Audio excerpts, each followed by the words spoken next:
अस्सलाम वालेकुम to everyone. ST100 general mathematics and bio statistics का जो पेपर है वो फाइनल टर्म का बच्चों का हो रहा है और इसमें जो सब्जेक्टिव और ऑब्जेक्टिव्स बच्चों को आए हुए हैं उन सबको मिला के एक फ़ाइल बनाई गई है और जिन स्टूडेंट्स का अभी रहता है वो इस फाइल को याद कर लीजिएगा। इंशाल्लाह आपका 70% क्वेश्चन जो हैं वो इसमें से आ जाएंगे। So let's start. इसमें जो हमारे पास फर्स्ट नंबर पे क्वेश्चन है वो है absolute measure of dispersion. Absolute measure of dispersion is one that measures the dispersion in term of the same unit or in the square of units as the unit of the data. कहता है कि absolute measure of dispersion जो है वो ऐसा dispersion है जैसा हमारा यूनिट होगा या अगर वो यूनिट स्क्वायर में होगा हम उसको वैसे ही मेजर कर लेंगे। For example if the unit of the data are rupees, अगर आपका जो डाटा होगा वो रुपीज़ में होगा या मीटर्स में या किलोग्राम्स में होगा तो यूनिट जो है हम उसको वैसे ही एब्सोल्यूट मेजर ऑफ डिस्पर्शन को एज इट वैसे ही मेजर कर लेंगे। उसके बाद है जी हमारे पास stem and leaf display. Stem and leaf display काफ़ी स्टूडेंट्स को रिपीट हो रहा है। इसमें करना ये होता है कि सबसे पहले आपने वैल्यूज़ को अरेंज करना होता है। अरेंज में जो हमारा जो एक वैल्यू होती है उसका फर्स्ट जो आपका डिजिट होता है वो आपका स्ट्रिंग होता है और जो लास्ट होता है वो लीफ होता है। जैसा कि मैं आपको बताऊं कि कोई डिजिट है मेरे पास, ठीक है, 39 है, तो इसमें मेरे पास जो स्टेम होगा वो 3 होगा और जो लीफ होगा वो 9 होगा। ठीक है, उससे नेक्स्ट देखते हैं जी, आपने इसको डेवलप करके बनाना होता है। ठीक है, ये काफ़ी रिपीट हो रहा है। नेक्स्ट है मेरे पास ये क्वेश्चन के what are the mean and variance of binomial distribution. Binomial distribution जो होती है इसके जो पैरामीटर्स होते हैं वो दो होते हैं, एक होता है नंबर ऑफ़ ट्रायल्स और एक होता है प्रोबेबिलिटी ऑफ सक्सेस, यानी कि N एंड P। तो उसने कहा इसका मीन एंड वेरिएंस बताओ, तो इसका मीन जो होता है वो NP होता है और उसका जो वेरिएंस होता है वो NPQ होता है, जिसको सिग्मा स्क्वायर से आप रिप्रेजेंट करते हैं। तो अगर आपको वैल्यूज़ आई हूँ क्वेश्चन में कि N दिया गया हो, P दिया गया हो और Q अगर ना दिया गया हो तो यहाँ पे जो Q होता है आपके पास वो होता है 1 माइनस P के इक्वल। ठीक है, और जो P होता है वो होती है प्रोबेबिलिटी ऑफ सक्सेस और जो Q होता है वो प्रोबेबिलिटी ऑफ फेलियर होता है। इसका जो मीन होता है वो NP होता है और जो वेरिएंस होता है वो NPQ के इक्वल होता है बाइनोमियल का। ठीक है, उसके बाद जी मेरे पास क्वेश्चन नंबर है 4 पे क्या है कि आपने को पियर्सन कोफिशिएंट ऑफ स्क्यूनेस, काफ़ी ज़्यादा बच्चों को ये क्वेश्चन आ रहा है कि इसका जो मीन है ये 141 है और जो मीडियन है ये 122.3 है और ये S है, S मीन आपका स्टैंडर्ड डेविएशन। ठीक है, यहाँ पे अगर आपको वेरिएंस दे देता है, जैसा कि वेरिएंस होता है S स्क्वायर के इक्वल होता है, ठीक है, कि वेरिएंस दे देता है वो S स्क्वायर के इक्वल हो जाता है या आप उसको सिग्मा स्क्वायर से भी रिप्रेजेंट कर सकते हैं। ठीक है, तो वो ये होता है कि अगर वेरिएंस दिया गया हो तो आपने उसको पॉजिटिव स्क्वायर रूट ले लेना है। पॉजिटिव स्क्वायर रूट लेंगे, जैसे कि अगर S स्क्वायर मेरे पास 25 दे दिया उसने, तो जो यहाँ से हम स्टैंडर्ड डेविएशन निकाल लेंगे, स्टैंडर्ड डेविएशन जो होगा वो यहाँ पे 5 हो जाएगा। तो ये इसका फार्मूला है कि उसने कहा है calculate Pearson coefficient of skewness आप निकाल के दो। फार्मूला इसका होता है Pearson coefficient of skewness 3 into mean minus median over standard deviation. तो यहाँ पे वैल्यूज़ पुट कर देनी, यानी कि 3 मीन की वैल्यू 141 है और मीडियन है आपके पास 122.3 और स्टैंडर्ड डेविएशन आपका 50 है। ठीक है, ये यानी कि इसके डिनोमिनेटर में यहाँ पे आना है। तो वैल्यूज़ को पुट करने के बाद आपने आंसर निकाल देना है, ये आपका वैल्यू आ जाएगी इसकी पियर्सन कोफिशिएंट ऑफ स्क्यूनेस की। उसके बाद इसी क्वेश्चन को उसने चेंज करके दे देता है, आपको मॉड की वैल्यू गिवन होती है। ठीक है, अब यहाँ पे मीडियन नहीं है, मॉड की वैल्यू गिवन है। तो जब ये वैल्यू मॉड की गिवन देगा तो उसके लिए जो फार्मूला हमारा बनेगा वो ये फार्मूला बनेगा कि mean minus mod over standard deviation. ठीक है, तो इन दोनों फार्मूलों में डिफरेंस है। अगर मीडियन की वैल्यू दी गई हो तो ये फार्मूला आपने अप्लाई करना है, अगर मॉड वाली वैल्यू हो तो आपने ये वाला फार्मूला अप्लाई करना है। ठीक है, और बाकी वैसे स्टैंडर्ड डेविएशन की वैल्यू पुट कर देनी है और मीन माइनस मॉड कर देना है। तो यानी कि ये वाली वैल्यू आपके पास क्या है, मॉड इज़ इक्वल टू 122.3 और ये वाला फार्मूला आपने अप्लाई करके इसका आंसर निकाल देना है। उसके बाद है जी मेरे पास 6 नंबर का क्वेश्चन है ब्रांचेज ऑफ एस्टिमेशन। एस्टिमेशन की जो ब्रांचेज होती हैं वो 2 ब्रांचेज होती हैं, एक होता है पॉइंट एस्टिमेशन और एक होता है इंटरवल एस्टिमेशन। उसके बाद है जी प्राइमरी और सेकेंडरी डाटा में क्या डिफरेंस है या what is primary and secondary data.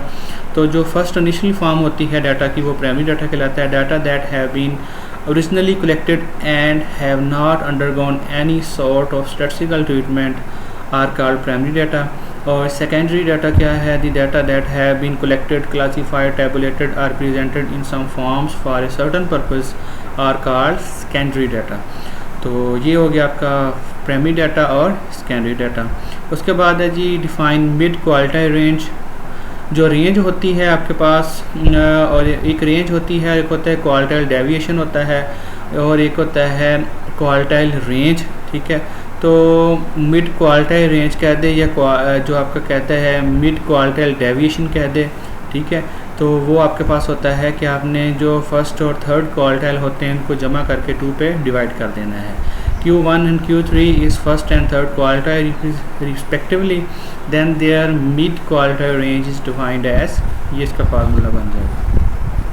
Properties of chi square distribution की हैं, ये आपने 2 से 3 प्रॉपर्टीज़ कर लेनी है कि ये कंटिन्यू डिस्ट्रीब्यूशन है और इसकी रेंज 0 to infinity होती है और ये पॉजिटिवली स्क्यूड होती है और इसमें जो डिस्ट्रीब्यूशन का है मीन वो v के इक्वल होता है और number of degree of freedom होता है वो, और इट्स वेरियंस जो होता है वो 2v के इक्वल होता है। उसके बाद है जी क्वार्टाइल डेविएशन। क्वार्टाइल डेविएशन क्या होता है? The quartile deviation is defined as half of the difference between the third and first quartile.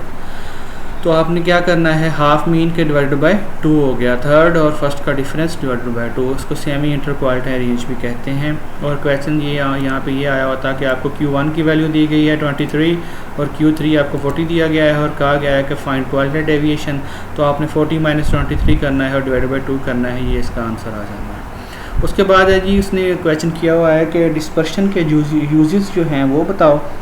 तो डिस्पर्शन होता है बेसिकली फैलाव डाटा का, मेजर ऑफ डिस्पर्शन भी आप इसको कहते हैं। कहता है it is use to the variability in the sample और पॉपुलेशन। और दूसरा इसका यूज़ ये है कि measure of spread of the data about mean median, ठीक है। और थर्ड वन है कि it is use to test reliability of average, ठीक है। तो ये 3 इसके यूजेस आपने कर लेने हैं। प्रॉपर्टीज़ ऑफ टी डिस्ट्रीब्यूशन है कि T distribution is well shaped है और symmetric about the value T is equal to 0 और रेंजिंग इसकी होती है -∞ टू पॉजिटिव इन्फिनिटी। और number of degree of freedom determines the shape of T distributions. T distribution is unimodal और variance जो इसका होता है वो v/v-2 होता है और यहाँ पे v जो है वो ग्रेटर दैन 2 होना चाहिए, बिकॉज यहाँ पे अगर v जो है वो 2 से छोटा हो गया तो नीचे वाली वैल्यू 0 हो आपकी नेगेटिव हो जाएगी। उसके बाद है जी प्रॉपर्टीज़ ऑफ एफ डिस्ट्रीब्यूशन है। एफ डिस्ट्रीब्यूशन जो है उसकी रेंज जो होती है 0 to +∞ होती है और एफ डिस्ट्रीब्यूशन पॉजिटिव स्क्यूड होती है और इसके जो इसका मीन होता है वो v2/v2-2 होता है। उसके बाद है जी मीन डेविएशन का क्वेश्चन आया हुआ है कि मीन डेविएशन किसे कहते हैं। तो मीन डेविएशन में वैल्यूज़ दी गई हैं, n है आपके पास 10, ये इसका फार्मूला है। समेशन x - x बाद का एब्सोल्यूट ओवर n। तो यहाँ पे जस्ट वैल्यूज़ पुट करनी है और आपका आंसर आ जाना है 20/10, तो आंसर 2। उसके बाद है जी अगेन मीन दिया गया है और यहाँ पे आपको पेयर्सन कोफिशिएंट ऑफ स्क्यूनेस दिया गया है और स्टैंडर्ड डेविएशन दिया गया है और आपने यहाँ पे मीडियन जो है वो कैलकुलेट करना है। तो ये भी क्वेश्चन रिपीट हुआ है और कई स्टूडेंट्स को आया हुआ है। अब वो फार्मूला हमारा वही रहेगा मीडियन वाला जो हम पहले डिस्कस कर चुके हैं, लेकिन यहाँ पे हमने अब वैल्यू किसकी निकालनी है, मीडियन की निकालनी है। पहले हम वैल्यू निकालते रहे हैं कोफिशिएंट ऑफ स्क्यूनेस की, तो यहाँ पे आपने सब वैल्यूज़ पुट कर देनी है। वैल्यूज़ पुट करने के बाद 1.3 जो है इधर मल्टीप्लाई हो जाएगा और ये 3 जो है अंदर मल्टीप्लाई हो गया, ये 2.5 से हुआ 7.5 बन गया, -3 मीडियन हो गया। तो यहाँ पे 3 मीडियन जो है हम अपनी जो साइड है लेफ़्ट साइड वाली उस पर इधर ले आएंगे और ये वाली वैल्यू जो है वो राइट वाली साइड पे ले गए। तो ये इसको सब्स्टिट्यूशन करके सारी इसकी कैलकुलेशन के बाद इसका मीडियन जो है 1.875 निकल आएगा। उसके बाद है जी कोरिलेशन के बारे में कहता है बताओ। कोरिलेशन जो होती है वो कहता है कि helps us in determining degree of relationship between variables. Correlation is a statistical term describing the degree to which 2 variables move in coordination with one another, ठीक है। तो इसमें हमने पढ़ा था x होता है, y होता है और इसका जो रिलेशन जो होता है वो मेजर वो कितना स्ट्रॉन्ग है वो हमारी जो कोरिलेशन होती है वो बताती है। एक इंडिपेंडेंट वेरिएबल होता है और एक डिपेंडेंट वेरिएबल होता है। उसके बाद है जी हमारा question number 17। A single card is drawn from A deck of 52 playing cards, what is the probability of. कहता है एक आपका जो कार्ड्स हैं वो 52 हैं, तो आपने वहाँ से एक सिंगल कार्ड जो है ड्रॉ करना है। आपने बताना है कि ये प्रोबेबिलिटी इसमें एस की क्या प्रोबेबिलिटी होगी और जैक की क्या प्रोबेबिलिटी होती है। ठीक है, तो जो आपके प्लेइंग कार्ड्स होते हैं वो 52 होते हैं और 52 में आपके पास एस जो होते हैं वो 4 होते हैं और जैक भी आपके जो हैं वो कितने होते हैं, 4 होते हैं। तो इसमें एक डायमंड होता है, एक क्लब होता है, एक स्पाइड्स होता है और एक जो होता है आपका होता है हार्ट। ठीक है, और तो यहाँ पे आपके पास 4 जो कार्ड्स हैं वो एस होते हैं, तो 4 और 52 आपकी क्या आ जाएगी, एस की प्रोबेबिलिटी आ जाएगी और जैक की क्या आएगी, ये भी 4 और 52। उसके बाद कहता है बॉक्स जो है वो containing 10 red 30 whites and 20 green balls है। आपने प्रोबेबिलिटी बतानी है रेड, वाइट एंड ग्रीन की। तो ज़ाहिर सी बात है कि आप सबसे पहले हम टोटल फाइंड कर लेंगे, प्रोबेबिलिटी वो कितनी होगी हमारे पास 60। तो इसमें जब हम रेड की कैलकुलेट करेंगे तो वो आ जाएगी 10/60, और अगर हम वाइट की करेंगे तो 30/60, और अगर ग्रीन की करेंगे तो 20/60। उसके बाद है जी ये आपका जो सेट्स होते हैं उसमें ये प्रॉपर्टी आपकी आई हुई है कि आप ये प्रूव करके दो कि A union B union C is equal to A union into B union C. तो ये दो हमारे पास सेट्स हैं, इसका आपने पहले यूनियन ले लेना है, फिर उसका आपने तीसरे सेट के साथ यूनियन ले लेना है, फिर आपने प्रूव करना है कि A union B union C. तो इसमें सबसे पहले आपने बी और सी का यूनियन ले लेना है, ठीक है, और उसके बाद आपने लेना है ए के सेट के साथ यूनियन। तो ये साबित करना है कि दोनों जो हैं आपके क्या हैं, इक्वल हैं। उसके बाद है जी कैलकुलेट आपने हार्मोनिक मीन। सिंपल ये फार्मूला है इसका n ओवर, फार्मूला मैं अगेन लिख देता हूँ। फार्मूला इसका होता है कि n ओवर समेशन 1/x। ठीक है, तो ये इसका फार्मूला है हार्मोनिक मीन का। आपको इसमें चाहिए क्या वैल्यूज़, आपको चाहिए इसमें रेसिप्रोकल वैल्यूज़ चाहिए x की, ठीक है, और उसका सम चाहिए, और फिर जो उसकी तादाद होगी उस पर आपने ये वैल्यूज़ के साथ इसको डिवाइड कर देना है। ये 1/x ले लिया और टोटल वैल्यूज़ कितनी है 1 2 3 4 5 है। 5 ओवर समेशन 1/x करके आपका जो हार्मोनिक मीन आ गया वो 14.87 आ गया। ये वैल्यूज़ जो हैं वो चेंज भी हो सकती हैं, लेकिन जो प्रोसीजर है वो सेम होगा। उसके बाद है जी कहता है कि टॉस 2 कॉइन्स, आप जो 2 कॉइन्स हैं वो टॉस करें और प्रोबेबिलिटी बताएं कि इसमें से जो कम से कम एक हेड जो है उसकी प्रोबेबिलिटी हमें फाइंड करके दो। तो सबसे पहले हम सैम्पल स्पेस ड्रॉ कर लेंगे 2 कॉइन्स का। तो ये होता है आपके पास head head head tail tail head and tail tail. ठीक है, तो ये इसका सैम्पल स्पेस बन गया। जब भी आप कोई 2 कॉइन टॉस करेंगे ना, तो या तो उस पर दोनों हेड आ सकते हैं, या एक पे हेड एक पे टेल, या एक पे टेल एक पे हेड, या दोनों पे टेल।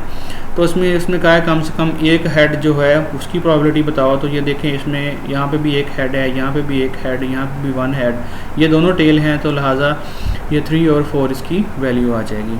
फार्मूला ऑफ बताओ कहता है कि रेंज का, मिड रेंज का, तो रेंज जो होती है वो होती है XM माइनस X0। ठीक है, तो यहाँ पे मिड रेंज है तो दोनों को आपने ऐड करके 2 पे डिवाइड कर देना है। मेजरमेंट स्केल्स के बारे में उसने पूछा है, और ये भी पूछा है कि नॉमिनल में और ऑर्डिनल में डिफरेंस क्या है। तो ये सारा नॉमिनल जो होता है इसमें आपकी जो क्लासिफिकेशन जो होती हैं वो इंटू म्यूचुअली एक्सक्लूसिव होती हैं, और इसमें जो स्टूडेंट्स के क्लासीफाइड कर देते हैं कि मेल एंड फीमेल। ठीक है, या सक्सेस और फेलियर। ठीक है, तो ये नॉमिनल स्केल आपका होता है जिसमें आपके पास 2 ऑब्जर्वेशंस होती हैं, और ऑर्डिनल में और इसमें डिफरेंस ये होता है कि it include the characteristic of nominal scale and in addition has the property of ordering, जिसमें आप क्या कर दें, ऑर्डर रैंक कर दें। एक फर्स्ट नंबर पे एक्सीलेंट है, फिर गुड है, फिर पुअर है। ठीक है, इसमें 2 कैटेगरीज होती हैं, और ऑर्डिनल में क्या होता है आपके पास, आप इनकी रैंकिंग कर देते हैं। इंटरवल स्केल में ये होता है कि आपका जो कांस्टेंट इंटरवल साइज़ है वो मेजर करते हैं, जैसा कि टेम्परेचर होता है आपके पास। ठीक है, बट नॉट ट्रू ज़ीरो। जैसा कि टेम्परेचर हम देखें तो अगर हमारे पास आज टेम्परेचर 40 डिग्री है या 30 डिग्री है, लेकिन फ़ारेनहाइट में उसका कोई वैल्यू और होगी। ठीक है, तो इस तरह का जो इंटरवल स्केल होगा वो इस टाइप का होगा। और रेशो स्केल ये होता है कि जिसमें आपकी ट्रू वैल्यू जो है वो 0 कंसिडर होती है, जैसा कि हाइट, वेट, टेम्परेचर। तो कभी ये तो नहीं हुआ कि हम लोग हाइट मेजर करते हैं तो ये हमारी हाइट जो है 3 से स्टार्ट होती है, बल्कि वो क्या होता है कि 0 से स्टार्ट करके उसकी रिक्वायर जितनी यहाँ पे उसकी हाइट होगी हम उसको मेजर कर लेते हैं। उसके बाद है जी कहते हैं ग्राफ ड्रा करो फ्रीक्वेंसी पॉलीगॉन का, तो ये मेरे यूट्यूब चैनल पे पड़ी हुई है वीडियो, मैंने इसको ड्रा करना आपको सिखाया हुआ है। ये 5 नंबर का आया हुआ है। उसके बाद है जी कोफिशिएंट ऑफ वेरिएशन CV, जिसको आप रिप्रेजेंट करते हैं, ये standard deviation over mean multiply by 100 होता है। इसका फार्मूला, ये वैल्यूज़ आपको गिवन है, मीन है, स्टैंडर्ड डेविएशन है, तो उसने कहा है कैलकुलेट करके दो कोफिशिएंट ऑफ वेरिएशन, तो आप जस्ट वैल्यूज़ पुट करोगे और मल्टीप्लाई बाय 100 करोगे तो ये इसका आंसर आ जाएगा। उसके बाद है कि sampling distribution of x⁻1 minus x⁻2, तो अगर तो उसने फार्मूलाज का होगा तो आपने जो फाइल हम ऑलरेडी डिस्कस कर चुके हैं, मेरे लेक्चर अवेलेबल हैं, वहाँ पे इनके फार्मूले भी डिस्कस किए हुए हैं, ठीक है। अदरवाइज जस्ट आपने इनकी डेफिनेशन बतानी है। ये कहता है कि suppose we have two distinct populations with mean μ1 μ2 और वेरियस σ1 स्क्वायर σ2 स्क्वायर रिस्पेक्टिवली, और फिर उसने कहा है कि इसका साइज़ जो है n1 n2 होता है। तो अगर हम इस रिस्पेक्टिव पॉपुलेशन का डिफरेंस लेंगे वो हमारा क्या कहलाएगा, x⁻1 minus x⁻2, the mean of all possible pairs of sample be computed. तो ये इसकी हम सैम्पलिंग डिस्ट्रीब्यूशन बनाने के लिए हम इसका मीन ले लेंगे। Such distribution is called sampling distribution और difference between of sample means. उसके बाद यदि ये क्वेश्चन काफ़ी रिपीट हो रहा है बच्चों को कि सैम्पल साइज़ आपने 3 के सैम्पल्स ड्रा करने हैं विदाउट रिप्लेसमेंट से और इसके तमाम पॉसिबल सैम्पल्स बना के, अगर तो जस्ट सैम्पल्स का कहेगा तो आपने जस्ट सैम्पल्स बनाने हैं। अगर उसने कहा है कि साथ इसका सैम्पल मीन भी फाइंड करो तो आप उसका मीन भी फाइंड करेंगे। जब ना आपकी सैम्पलिंग जो होती है विदाउट रिप्लेसमेंट होती है तो इसमें नंबर ऑफ सैम्पल्स जो होते हैं वो NCN होता है, यानी कम्बिनेशन का फार्मूला आप अप्लाई करेंगे तो हमारे पास जो सैम्पल्स बनेंगे वो 10 बनेंगे। ठीक हो गया। अब ये 10 सैम्पल्स आपने बनाने कैसे हैं, सबसे पहले ये 2 वैल्यूज़ को आपने ले लेना है 0 2 के साथ, हर वैल्यू को साथ मिला के लिखते जाना है, जैसे 0 2 3 0 2 3 0 2 5, ठीक है। उसके बाद आपने ये 2 स्किप कर देना है, 0 3 पे चले जाना है, 0 3 3 0 3 5, ठीक है। उसके बाद आपने ये 0 जो है स्किप कर देना है, 2 3 3, ठीक है। फिर 2 3 5, ठीक है। फिर लास्ट पे 2 3 5 और लास्ट पे आपके पास आ जाएगा 3 3 5, ठीक है।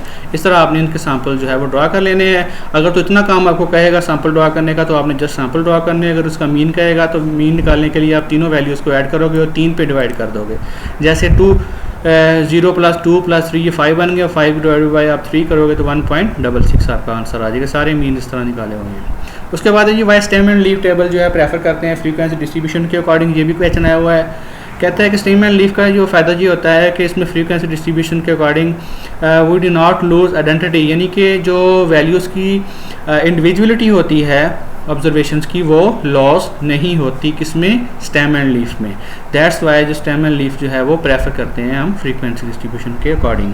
उसके बाद है जी फेयर कॉइन टॉस करो कि 3 times what is the probability as to at least 2 tails, तो कम से कम उसमें बताओ कि इसमें 2 टेल्स हैं। तो जब सैम्पल स्पेस आप बनाओगे 3 कॉइन्स का, तो ये सैम्पल स्पेस बनाने का मेथड ये होता है कि आपने अगर कॉइन्स के 2 पॉसिबल और कम हैं तो अगर तो 2 कॉइन्स टॉस करने को कहेगा तो आपने उसकी पावर 2 ले लेनी है, विच इज़ 4, जैसा कि हमने पीछे क्वेश्चन किया। और अगर पॉसिबल आउटकम आपके कॉइन के 2 होते हैं तो 3 कॉइन टॉस करने हैं तो 2 की पावर 3 बन जाएगी। उसके सैम्पल स्पेस से बनेगा, टोटल वैल्यूज़ कितनी सैम्पल स्पेस होंगी, वो होंगी 8, ठीक है। तो ये 8 से आपने सैम्पल ड्रा कर लेने हैं। इसमें सबसे पहले आपने 2 के सैम्पल्स ड्रा करके लिख लेने हैं, जैसे head head head tail, tail head tail tail, ठीक है। ये 2 टाइम्स लिखने के बाद जो फर्स्ट 4 हैं उनके साथ आपने हेड लगा देना है और जो लास्ट 4 हैं उनके साथ आपने टेल लगा देना है। अब इसमें देखेंगे कम से कम 2 टेल जो हैं वो कितने पॉसिबल में आ रही हैं आपके पास। ये देखें हमारे पास ये 2 टेल्स हैं, ये 2 टेल्स, इसमें 2 टेल्स हैं, ये 2 टेल्स हैं आपके पास। तो ये कितनी वैल्यूज़ बनती हैं, 4 हैं। तो 4 आपके पास आ जाएगा नंबर ऑफ़ 2 टेल्स एटलीस्ट, और डिवाइडेड बाय टोटल जो है 8 है, तो 1/2 ये आप इसका आंसर आ सकता है। ये 4/8 भी आ सकता है। उसके बाद उसने कहा है कि 2 का सैम्पल साइज़ आपने ड्रा करना है विद रिप्लेसमेंट के अकॉर्डिंग। और जब आपकी सैम्पलिंग विद रिप्लेसमेंट होती है तो मैंने उसका जो नंबर ऑफ पॉसिबल सैम्पल्स होते हैं वो होते हैं n की पावर n, ठीक है। और जब विदाउट होता है तो NCN होता है, और जब विद रिप्लेसमेंट होता है तो n की पावर n। जो कैपिटल N जो है पॉपुलेशन है और जो स्मॉल n है जो है ये सैम्पल साइज़ है। तो यहाँ पे पॉपुलेशन जो है हमारे पास 3 है और जो सैम्पल स्पेस है वो कितना है, 2 है, ठीक है। सैम्पल साइज 2 का है तो 3 की पावर 2 करेंगे, यानी कि 3 × 3 ये आपके पास सैम्पल्स बनेंगे 9, ठीक है। तो ये 9 सैम्पल्स आपके बना लेने हैं। ये विद रिप्लेसमेंट के कैसे बनाने हैं कि ये 0 2 को आपने ले लेना है, ठीक है। सबसे पहले 0 0 से स्टार्ट करना है, 0 0 0 2 0 5, फिर 2 0 2 2 2 5, फिर 5 0, ठीक है, 52 और 55। इसके बाद इसका मीन भी आपने कहा है आपको कैलकुलेट करके दो, तो जिसने दो वैल्यूज़ को ऐड किया 2 पे डिवाइड किया, ठीक है। ये 0 + 0 0, ये 0 + 2 2, तो 2 डिवाइडेड बाय 2 करेंगे तो 1, ठीक है। 5 डिवाइडेड बाई 2 2.5, इस तरह इसका सैंपल का मीन ले लिया। उसके बाद है जी क्वालिटेटिव डाटा और वेरिएबल या क्वालिटेटिव डाटा, ठीक है, और क्वांटिटेटिव डाटा में वेरिएबल्स में डिफरेंस बताओ। तो जो आपका क्वांटिटेटिव होता है जैसा कि क्वांटिटी मकदार, इसमें क्या हो सकता है कि आप वेरिएबल्स को एक्सप्रेस कर सकते हैं, न्यूमेरिकली मेजर कर सकते हैं, जैसा कि वेट, इनकम, टेम्परेचर, उसका जो नंबर ऑफ चिल्ड्रन जो है, इनकम जो है, ठीक है। और क्वालिटेटिव में ये होगा कि इसको न्यूमेरिकली आप मेजर नहीं कर सकते, जैसा कि kindness, intelligence, poverty, satisfaction is called qualitative variable. उसके बाद 32 नंबर पे है जी, ये क्वेश्चन आपको जी डिस्ट्रीब्यूशन से आया हुआ है कि म्यू दिया गया है, सिग्मा दिया गया है और फाइंड करनी है कि एक्स लार्जर देन 100।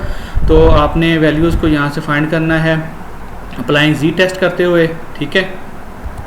सबसे पहले आपने ये करना होता है कि आपने जी में वैल्यूज़ को चेंज कर लेना होता है, ठीक है। जी में चेंज करने के लिए आपने सबसे पहले क्या करना है कि आपके पास जी का जो फार्मूला होता है वो Z is equal to x minus mu over sigma.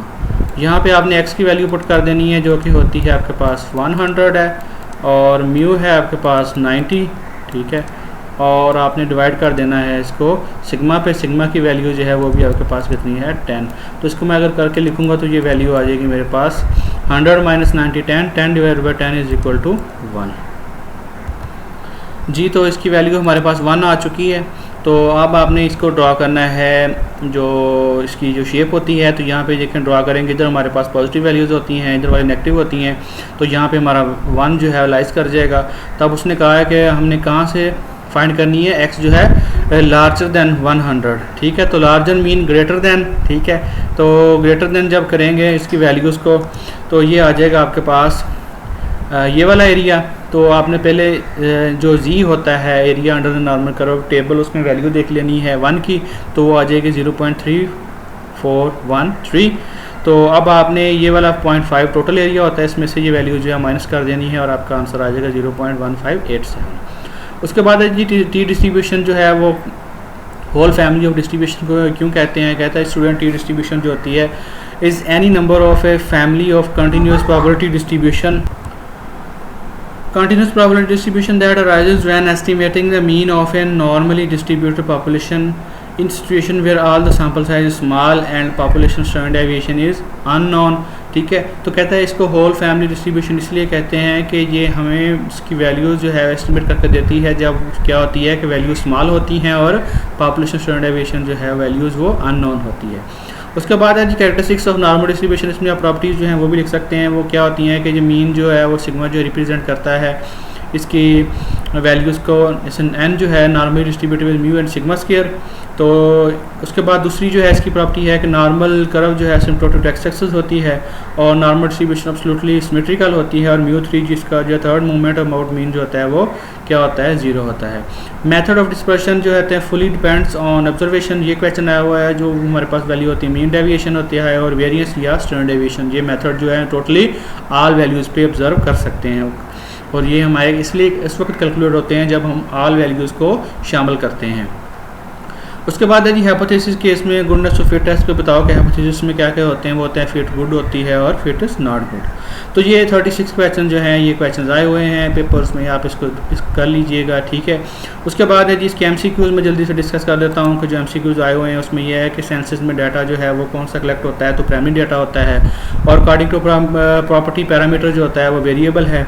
Graph of cumulative frequency जो होता है वो ओगिव कहलाता है, और स्टीम पार्ट जो है 243 का वो 24 होगा, ठीक है। तो उसके बाद जो फार्मूला मिड क्वालिटाइल रेंज का वो होता है Q3 + Q1 divided by 2। Range calculate करनी है आपने, रेंज जो होती है वो होती है मैक्सिमम वैल्यू माइनस मिनिमम। तो इसमें जो मैक्सिमम वैल्यू है वो 0 है और जो मिनिमम वैल्यू है वो है -9, क्योंकि माइनस में जितनी ज़्यादा वैल्यू बड़ी होगी उतनी ही ज़्यादा वो क्या होती है छोटी होती है। तो वो हो जाएगा आपके पास 0, ठीक है, माइनस इंटू -9, ठीक है। तो ये माइनस माइनस में इसमें प्लस हो जाएगा, तो जो वैल्यू आपकी रेंज की बन जाती है वो कितनी बन गई 9 आपके पास आ जाएगी, ठीक है। उसके बाद है जी कहता है which of the following major of dispersion की वैल्यू कौन कौन सी हैं, तो उसमें जो स्टैंडर्ड डेविएशन था वो उसका राइट आंसर था। और जब उसके बाद है जी पॉजिटिव स्क्यू डिस्ट्रीब्यूशन कब होती है, जब मीन ग्रेटर दैन मीडियन हो और मीडियन ग्रेटर दैन मॉड हो। और probability always lies between 0 and 1 होता है। और नॉर्मल डिस्ट्रीब्यूशन का बीटा 1 जो होता है वह 0 होता है और जो बीटा 2 होता है वो 3 के इक्वल होता है। With replacement sample size n की पावर n होती है। और पॉइंट एस्टिमेशन में हम जो ऑलवेज जो है वो सिंगल वैल्यू जो है वो ऑब्जर्व करते हैं, निकालते हैं। Formula of variance of T distribution का v ओवर v-2 होता है। Degree of freedom of T test में 14 होती है और इसकी जो डिग्री ऑफ फ्रीडम होती है वो होती है हमारे पास n-1। ठीक है, तो n-1 में अगर 14 है तो 14 - 1 इज इक्वल टू 13, तो इसका राइट आंसर क्या हो जाएगा आपके पास 13। उसके बाद है जी expression of a man eyes, जिसको हम न्यूमेरिकली मेजर नहीं कर सकते, which is called qualitative variable. Integration line non random variable जो होता है वो आपका इंडिपेंडेंट ये x होता है और रैंडम वेरिएबल आपका होता है डिपेंडेंट वेरिएबल, जिसको आप y से रिप्रेजेंट करते हैं। और मॉड फाइंड करने का जो वे होता है उसको हम डॉट प्लॉट कहते हैं। मीन ऑफ एफ डिस्ट्रीब्यूशन जो होता है वो v2 ओवर v2-2 होता है। इन नॉर्मल डिस्ट्रीब्यूशन में μ4 जो होता है वो 3 सिग्मा की पावर 4 के इक्वल होता है। और the value of chi square can never be negative, ये कभी भी नेगेटिव नहीं हो सकती बिकॉज इसकी जो रेंज होती है वो 0 से इन्फिनिटी होती है। तो ये फाइल्स मैंने तैयार की आप लोगों के लिए, दुआ में याद रखिएगा। ठीक है, अल्लाह हाफिज़।